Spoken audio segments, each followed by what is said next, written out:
विधान परिषदेच्या जागा वाटपासाठी आता शिवसेना भाजपत खलबतं सुरू झाली आहेत। शिंदेंच्या नंदनवन निवासस्थानी जागा वाटपावरून चर्चा झाली। शिवसेनेकडून विधान परिषदेच्या 7 जागांची मागणी करण्यात येते। मात्र जागा वाटपात शिंदेंच्या वाट्याला केवळ 3 जागा येण्याची शक्यता आहे। संपूर्ण 17 जागांवर महायुती निवडून येईल। विधान परिषदेच्या जागा वाटपाबाबत निर्णय अंतिम टप्प्यात आहे। विधान परिषदेच्या निवडणुका महायुतीतच लढणार असल्याचं बावनकुळे यांनी स्पष्ट केलंय।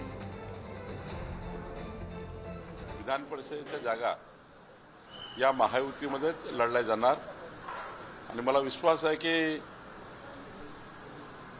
17ही जागेवर भारतीय जनता पार्टी, शिवसेना, राष्ट्रवादी महायुती जिंकेल आणि एक मोठा विजय महाराष्ट्रामध्ये होईल। शिवसेनेला 3 जागा ज्या आहेत सोडल्या जातील अशी माहिती होती, परंतु शिवसेना 6 किंवा 7 जागांवरती अडून बसलेली आहे। नेमकं यामध्ये काही पुढे मागे झाले का? जवळपास